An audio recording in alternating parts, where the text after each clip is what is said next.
Жеңүү бейрем алдынан районда волонтер медиклар бүтүн Россия жамаат харакаты белән берлектә сезгә якыннарыбыз исемле акция узды. Оның барышында җирлегебездә гомер итүче бөек ватан сугышы ветераннарына күчтәнешләр тапшырылды. Безнең инде вам родные акциясы кысаларында без үзебезнең районда яшәүче сугышта катнашкан ветераннарыбызга пакеттар таратабыз. Волонтеры Победы дигән безнең волонтерлар бар. Менә шу волонтерлар белән берлектә без инде безнең ветераннарыбызга шушы пакетларны таратабыз. Бүген көндә безнең районда 8 сугышчы ветераны яши.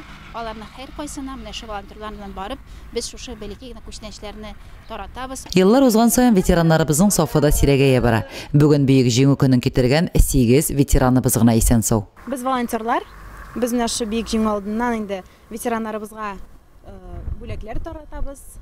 Аларга инде озын гомер телибез. Илебез күгендә җиңү таң атканга быел 75 ел тулды. Юбилей елы бәйрәмен тагында истәлеклерәк итү өчен республика һәм район күләмендә бик күп чаралар үткәрелә.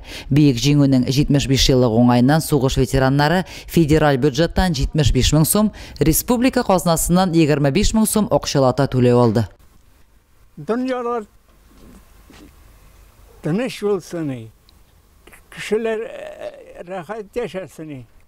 Бәйрәм алды көннәрендә ветераннарыбызга Татарстан Республикасы президентының котлау открыткасы һәм песни нашей победы дип исемләнгән аудиодиск та тапшырылды. Лилия Шәймиева, Ойрат Фазылов, Мөслим телевидениесе.